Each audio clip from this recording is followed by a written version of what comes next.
How to log into canva.com. Hello guys, this is Atticus and welcome back to another tutorial video. In today's video, I'll teach you guys how you can log in into your canva.com account. So without any further ado, let's dive right into it. First thing you'll need to do is open up a web browser.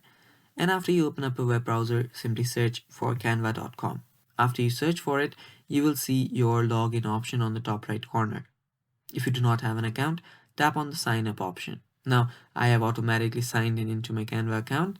I'll just sign out for a bit and then show you guys how you can sign in. Now, if you were previously logged in into your account, just like I logged back in, you will also get logged in into your account. Now, you should tap on the login option that was on the top right corner, and then you will need to select a way to log in into your account. You will see you can log in with your Google, you can continue with Facebook, or log in with your email. I'll just log in with my Google. The process is really same. All you need to do is choose your account and then tap on continue.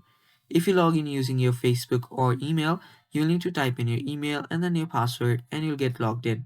And it's that simple guys, and that is all for the video. Thanks for watching, stay tuned for more, and bye bye.